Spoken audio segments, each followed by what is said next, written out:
Okay, so sa next problem natin, ito naman ay segmented income statement.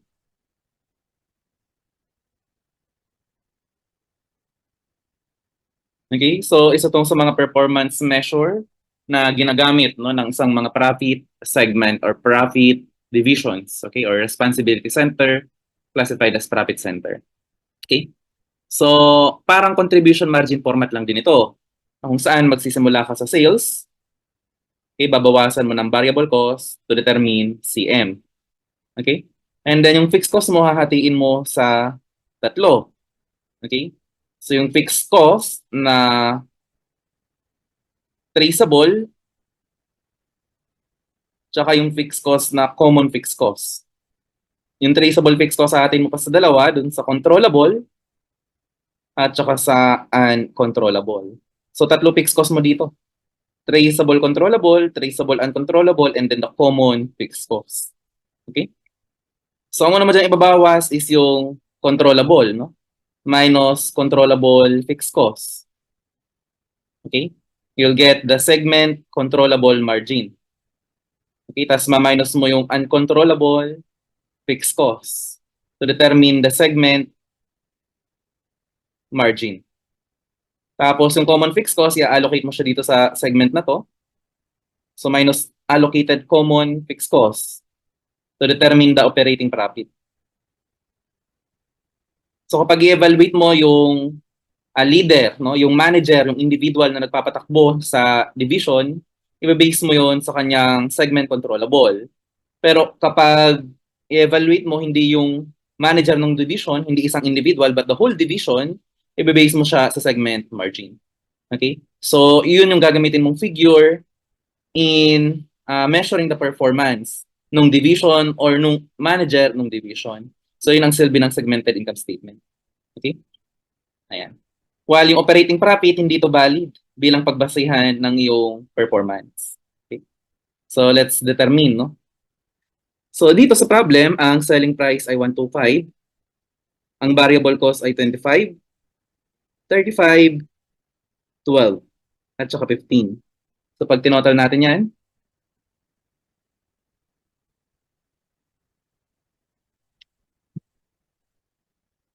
so you'll get 87. Okay?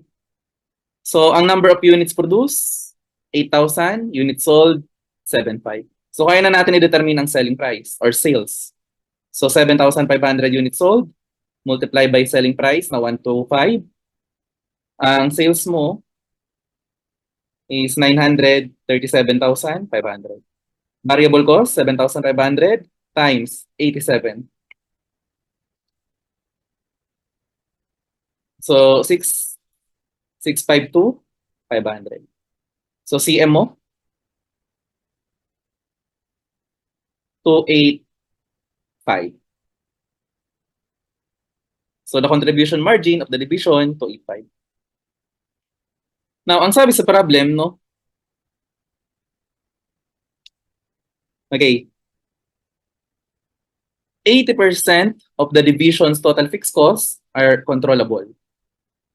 Okay? 80%. There were no difference between the total budgeted and actual fixed costs. Okay? Variable manufacturing costs. Okay? Vary with the production, while variable selling vary with the sale. Okay, so the central admin are allocated to the different division. For this period, the central admin allocated the division amounted to 100,000. So ito yung common fixed cost na inallocate. Okay. So kunin muna natin total fixed cost. Total fixed cost, 65 plus 50. 64 pala. So total fixed cost is 114. So 80% daw dyan, controllable. So times 80%. That will be 91,200. Tapos yung 20%, ito naman yung uncontrollable. Okay? So that is 22,800. Ito na nga ay 91,200. So minus natin yung controllable, 91,200. So the segment controllable margin is 193,800. Minus natin yung uncontrollable na 228. So the segment margin is 171. And then the allocated common fixed cost na 100. So 71 ang operating profit.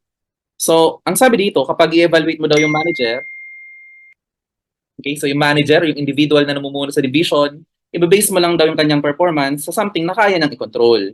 So ito yon guys, no? Kapag i-evaluate mo siya, i-base mo yan sa 193, sa segment controllable margin. So answer natin dyan ay cut. Pero kapag yung buong division, ang iyong i-evaluate, i-base mo yan sa segment margin. Okay? So 171. So 83, answer ay boy. Okay, so magkano yung operating profit? 71,000 or letter apple? So yan ang sagot guys. Sige, pa-absorb muna ng 1 minute. Then proceed tayo.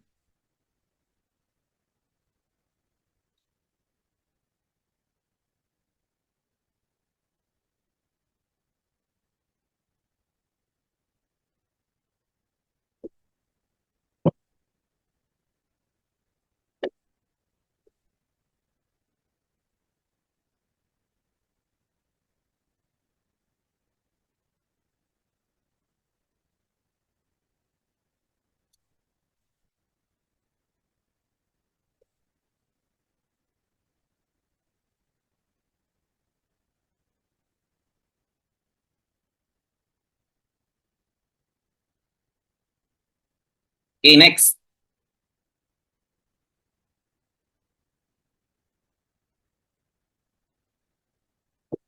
So si Davao Division is treated as investment center. Okay? So again, pag investment center ka, ang mga pwedeng performance evaluation tool mo dyan ay yung segmented income statement. Okay? Pwede rin ROI, pwede rin residual income. At finally, pwede rin EVA, economic value added. Okay? So ang first question na dito, magkano ang ROI? Okay? Magkano ang ROI? Sige, ikaw muna guys. Pa-solve. 1 minute.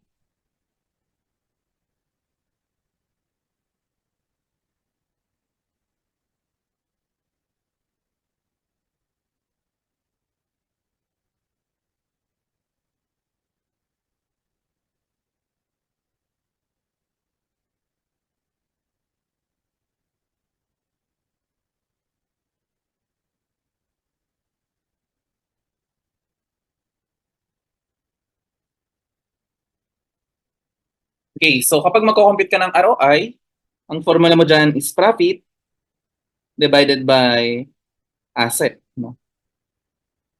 Okay? So average asset. Or yung average na invest mong capital. So ang profit natin dito is, ayan, 50,000 yan. 460 minus 305 minus 105. You'll get 50,000 profit. So profit 50,000 divided by average asset. Okay? Operating asset. So 70 plus 130, you'll get 200. Okay? So ang ROI mo na, ayan siya guys, 25%. Next, magkano residual income? So formula mo sa residual income, so yung profit, maminusan mo lang ng required return. Okay? So ang profit mo dito guys is 50,000. So magkano ba yung required return mo? So operating asset, 200, multiply mo lang ng rate of return, required rate of return na 12%. So that will be 24,000. So yung magiging residual mo, yung sobra mong income, is 26,000.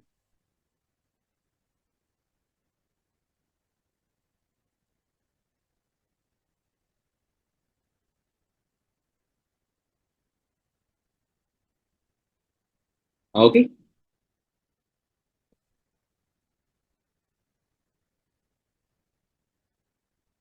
Okay, so next. What is the return on investment? Okay, so what is the return on investment? Okay, so kanina, ang formula natin dyan, profit divided by operating asset. Okay, you'll get the return on investment. So may profit ka naman na dito, 240. Ang problema, wala ka pang asset. Di pa natin ma-determine yung ROI. So ang clue niyan is yung asset turnover. Paano ka mag-compute ng asset turnover? Sales divided by asset. You'll get asset turnover. So kung kaya natin siya i-work back, no? Ang asset turnover mo is 2.5. Okay? Ang sales mo ay 2 million. Magkano yung magiging operating asset mo? How much yung denominator? 2 million divided by 2.5, you'll get 800. Operating asset is 800. So dali mo na yan dito. 800. So ROI mo na, okay, is 30%. Okay, so letter C. Hindi, letter C. Magkano residual income? So magkano yung sobra mong kinita? So ang kinita mo is 240,000. So magkano ang sobra niyan over the regular or yung dapat mong kitain? So check natin magkano yung required mong kitain. So operating asset na 800, multiply mo lang ng required rate of return. In our case, 20%. So 800 times 20, you'll get 160. Okay? So mayroon kang sobra. So ang sukli or yung residual na kinita mo is 880,000 lang. 80,000.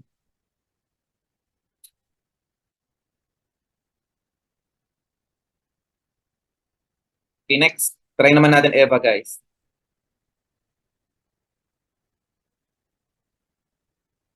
Okay, sige, 1 minute pakakibasa please, yung 89.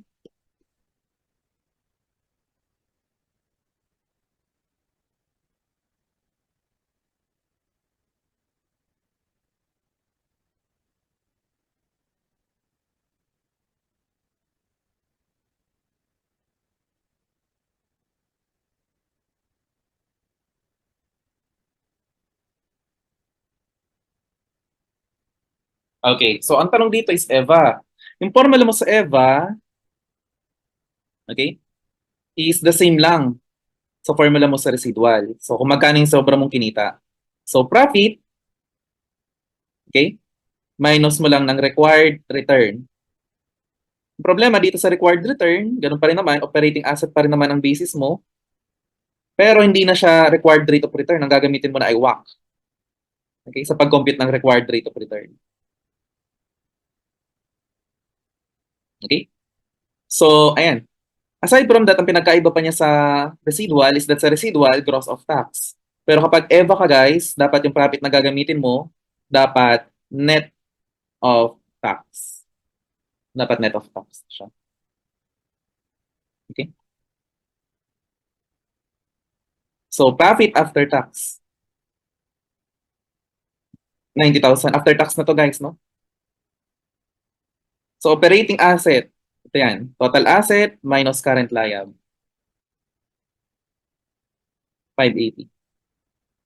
Now, kung sa residual, ang gagamitin mo 14, no? Kapag tinanong ka residual income, 14 gagamitin. Pero kapag ang tinanong ay EBA, WACC ang gagamitin. Okay? So, 580, yan yung halaga ng funding na tinanggap mo from debtors, from the creditors, and then from the shareholders. Okay? So, kapalit ng pagpapahiram nila sa iyo ng pera, bibigyan mo sila ng interest at ng dividends. That is the cost of capital. At yung average nila, WACC na ang tawag nun. Okay? So, ang ibabayad mo sa mga nagpahiram sa iyo ng funds ay 69,600. Okay? So, yung matitira na lang sa iyo after mo bayaran yung creditors and investors, ang ma-add na lang na value sa kumpanya is 20,400. Okay? So, letter A ang answer.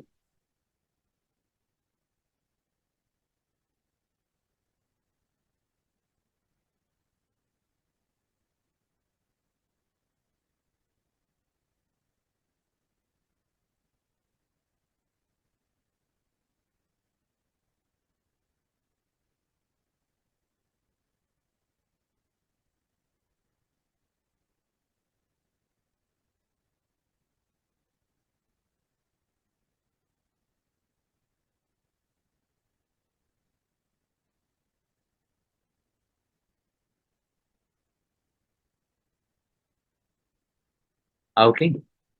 So next. For number 90, ang answer dito guys ay letter C.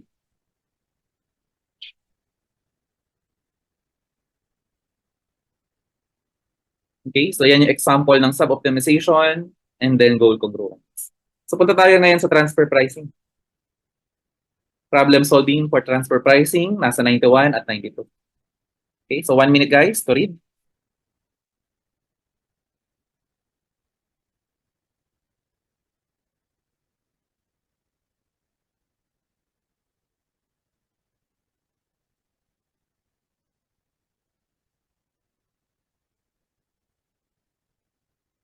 Okay. So si company, no, produces basic post which can be sold to outside consumer or sold to lamp. Okay? The company, last year the lamp bought all its 25,000 posts from post, no? Okay? At 1.5, the following data are available. So the capacity of the selling division, kaya makapag-produce ng selling ng 300,000 units. Kapag binenta niya yan sa labas, mabibenta niya sa halagang 175. Okay, ang variable cost niya ay 0.90 while ang fixed cost ay 150,000. Okay, so remember ng fixed cost as a general rule, irrelevant yan. Okay, pero na lang kung sabihin sa problem. So ignore mo lang siya. Suppose there is an excess capacity. Okay? Magkano daw yung lowest price? Okay? So ang minimum price natin, minimum, is equal to the variable cost plus contribution margin ng regular. Okay? Only if wala kang excess capacity. Okay? So since sa problem, meron ka ditong excess capacity, alisin mo yan. Ang magiging sagot mo na lang is the variable cost, which is in our case, 0.90. Okay? So dapat sa selling division, at least mabawi niya yung gagastusin niya. Kahit wala siyang kitain, basta mabawi lang yung gagastusin niya to produce yung product. Okay? Ayan. Next, number 92. Suppose that the transfer, nagre-require siya ng 15,000. No? Kailangan mo mag-forgo. Okay? Ng regular sales na 15,000. Magkano yung minimum mo? So dito, since meron ka ng mapo-forgo, okay, kailangan mo na idagdag yung contribution margin ng regular sales na pinorgo. Magkano ba contribution margin sa regular? So sa regular, check natin guys ha. Ang selling price ng regular is 1.5, no? Hindi, 175. Kapag binenta niya sa labas, 175. Ang variable cost ay 0.90. Okay? So ang CM mo sa regular is 0.85. Okay? So 0.85 multiply by 15,000. Ang total CM na papoporgo mo, just to accommodate the intra-company sale, is 12,720. Okay? I-divide mo yan ng number of units niya na 25,000. Okay? So ang lalabas ay 0.51. So dapat sa kada isang unit na mabebenta mo sa inter-company sale, dapat makabawi ka ng 0.91 sa isang product. Okay? So ang minimum mo, the variable cost which is 0.90 plus yung contribution margin per unit sa regular sale na 0.51. So pag pinag-total mo yan, 0.90 plus 0.51, okay? So ang sagot mo dito, 1.41.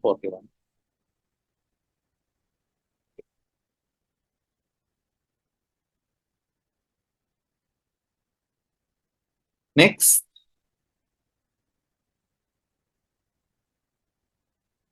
Okay, gagamit naman tayo ng Dufon formula guys sa number 93.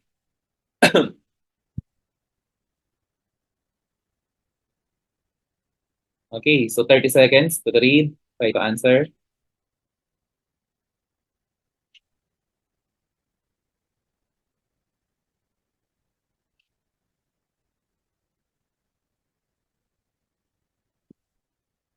So magkano daw yung profit margin? Ang profit margin, kilala rin siya sa tinatawag na return. Okay, return on sales. So magkano sa kinikita sa nabenta mo ang iyong naiuwi or kinikita na iiwan after ibawas lahat ng expense. So ang formula mo dyan is over sales. Okay? So sa problem, hindi available ang profit.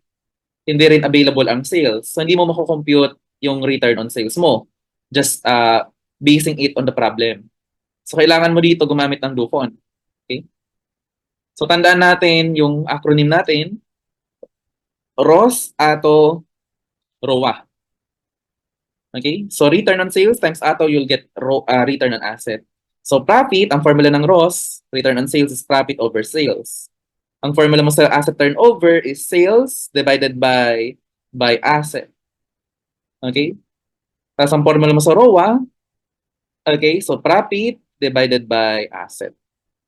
Okay? So pag maka-cancel out mo to, ang dalawa na to, sales. So ang maiiwan sa numerator mo, profit. Maiiwan sa denominator mo, asset. Ganun na-derive yung formula na ROS at ROA. Okay?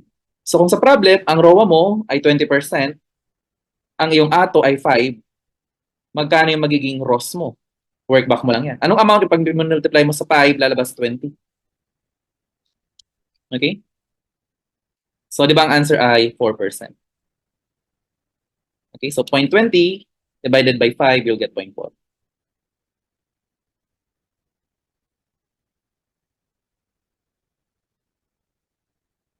Next, workback, number 94. Magkano daw ang ROA? Okay, magkano ang ROA? Return on investment or return on asset. Pares lang yan. So, ang formula mo dyan is profit divided by operating asset. You'll get the ROA or return, ROI. So, sa problem, available na yung asset. Ang asset mo 1.8. Ang problema, hindi pa available yung profit mo, hindi mo pa kaya determine yung ROI. So, work back mo siya gamit ang residual income. So, paano ka na nga mag-compute ang residual income? So, residual income, yan yung excess ng yung profit. Okay? Sa required return. Paano ka mag-compute ng required return? Operating asset multiply required rate of return. Okay? So, kung operating asset mo ay 1.8, ang required rate of return mo ay 10. Okay? So, magkano ang required return? 180,000. So, kung may residual income ka na 270, kaya mo na i-work back yung iyong profit. So, magkano dapat yung profit mo na kapag minus mo yung 180, may residual ka pa na 170. So, add mo yan. So, answer mo dyan ay 450. So, yan yung profit mo. So, kaya na natin yan ilagay dito. 450. Ang yung ROI ay 25%.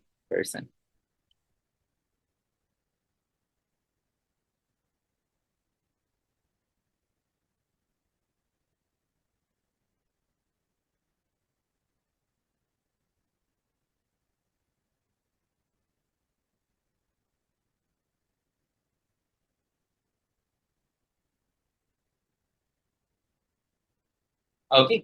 So, letter C. MCE, number 95. Formula mo sa MCE? So, manufacturing, okay, manufacturing cycle time divided by processing time. Okay? So, kapag manufacturing cycle time ka, okay, given na siya dito, guys, no? 4. Okay. Tapos, magkano yung process time? 1. So, answer mo na dito will be 25%. So, ano yung difference ng manufacturing cycle time sa delivery time? So, yung difference nilang 4 hours, yan yung waiting time prior, okay, to start. So, bago magsimula yung proseso, maghihintay ka muna ng 4 hours. So, yung 4 hours na yan, kasama yan kapag tinanong ka ng delivery time, pero hindi yan kasama pag tinanong ka ng manufacturing cycle time. Kasi hindi pa naman nagsisimula yung manufacturing process. Okay? So, 25 is the answer.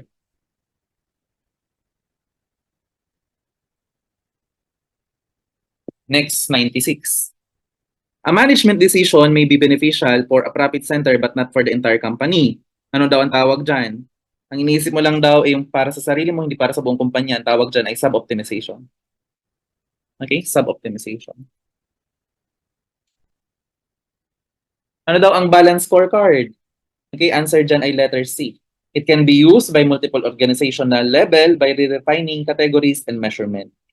Again, ang balance scorecards is a type of performance measure. Okay, performance measure tool yan. Okay.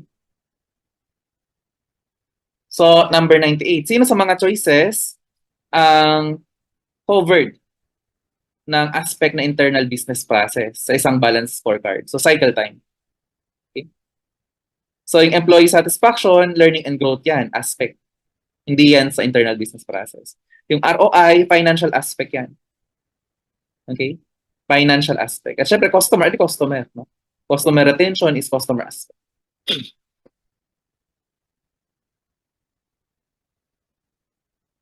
Okay? Next, number 99. Sino sa mga sumusunod yung hindi covered ng internal business process? Okay? So, wala nang iba kundi letter dog. Customer, yo. Adi customer aspect yan. So, yung MCE, yung quality cost, delivery cycle time, lahat yan, internal business process aspect. Okay? So, pag minemeasure mo sila, using quality cost, delivery cycle, manufacturing cycle time, dapat ginagamit mo yung aspect ng balance scorecard na internal business process.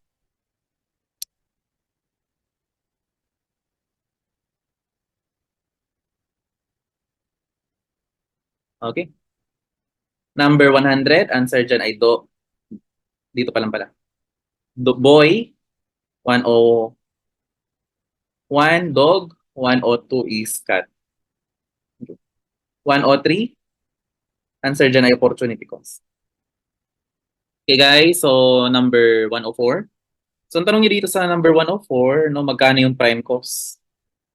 So pag sinabi mong prime cost, ito yung mga primary component ng yung product, which is the direct material and direct labor. Kapag wala ka niyan, no, hindi mo mabubuo yung product mo.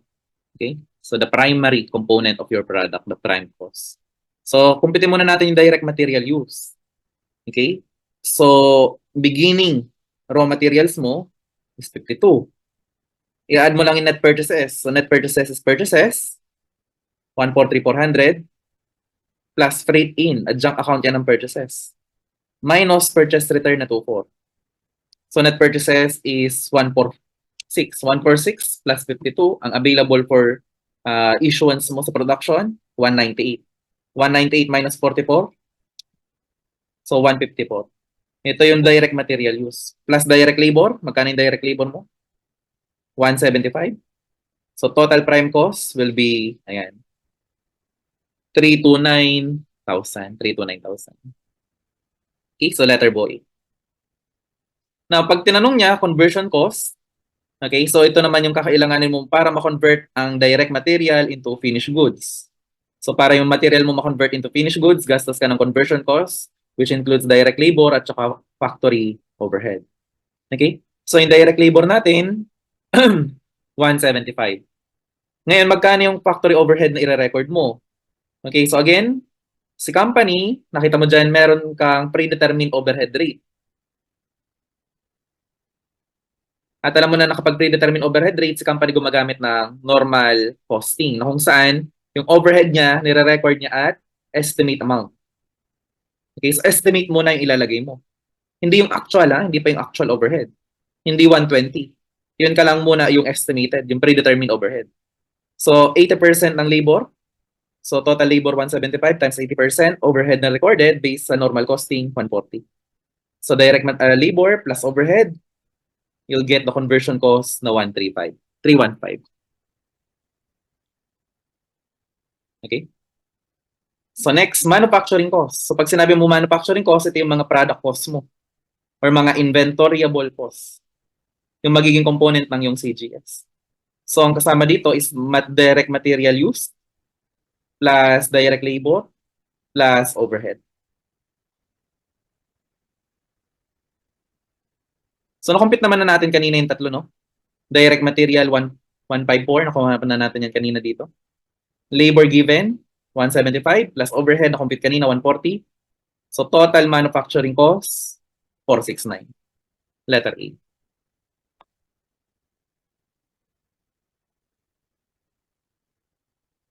Next, magkano daw ang finished goods? Or cost of goods transferred. So ang tinatanong dito is the CGM. Cost of goods manufactured. So formula niyan is beginning work in process, 110 plus manufacturing cost, ano compute natin kanina, 176, 169. So minus ending work in process na 135, given yan. So CGM mo 44, 444. Next, CGS. So ang formula mo dyan, finished goods beginning, 68 plus CGM,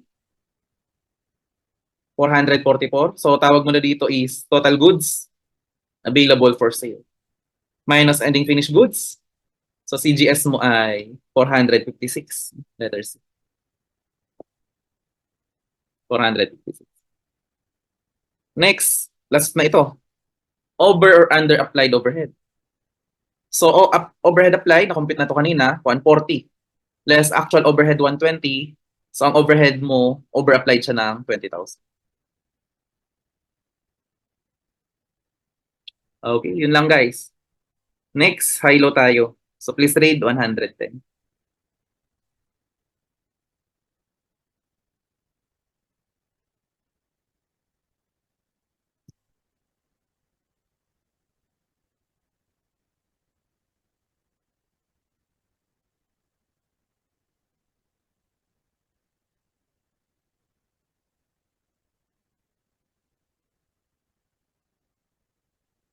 Okay.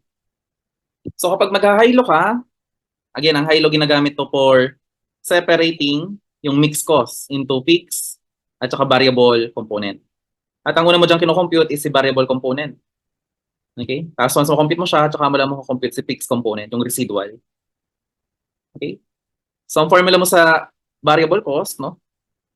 Yung highest cost, okay, highest cost minus lowest. Lowest total cost. So ang cost, ito yung y-axis mo. Highest y versus lowest y. Ang denominator mo naman is the highest difference sa highest activity, okay? Minus lowest activity. Okay? So ito na yung B mo. Okay? The variable cost per activity or per unit. Now, pag pipiliin mo yung highest lowest, no? I-base mo dapat yan sa iyong X, hindi sa iyong Y. Okay? So kapag pinili mo yung highest, no, wala naman doubt, no, na April ang highest. Okay? Yung highest point. Kapag binase mo siya sa Y, yung Y ni April ang highest.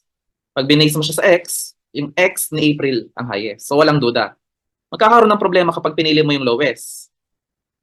Kapag binase mo kasi yung lowest, sa activity level, ang magiging lowest ay si February. Pero kapag binase mo siya sa total cost or sa Y, ang magiging lowest ay si June.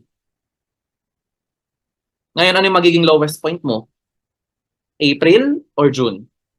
Saan mo ba siya itamang i-base ang pamimili sa lowest at highest? Sa activity level ba or sa total cost? Ang sagot again, total cost. So kung sino yung may pinakamababang activity level, siya yung pipiliin mong lowest cost. So April ang lowest. Okay? Ayan. So highest cost, 15,840. Lowest cost, 10,720. Highest activity, 2,190. Lowest activity. Lowest activity is 1,230. So the variable cost per unit is 53. Okay?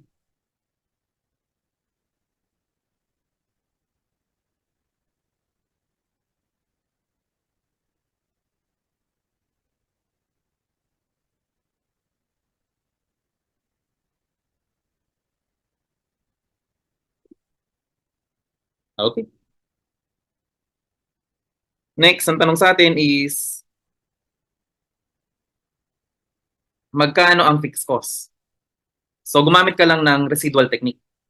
Okay? So, mula sa total cost, ito yung total cost mo sa highest activity level, 15,840. Again, component yan ay fixed at saka variable. Kunin mo muna yung variable, tapos kung magkano matitira, yun ang fixed. Okay? So, magkano ang variable cost niyan? So, nakompute na natin. 5.33 per unit.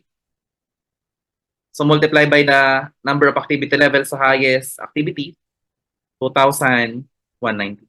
So, total variable cost is 11,680. So, sa 15,840, 11,680 niyan, variable. Yung maiiwan na 4,160, yun yung magiging fixed.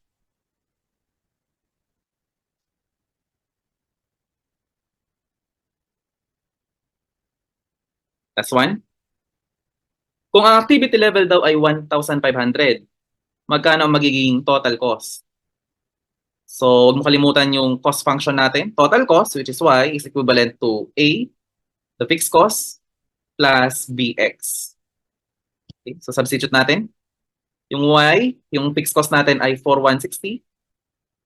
Okay, the variable cost, the b, is 5.33 times the x, the independent variable 1.5. Okay, so total cost will be how much? Total cost will be 12,160.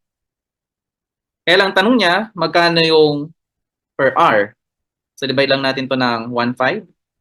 So the average cost per hour or per activity is 81.11. 8.11.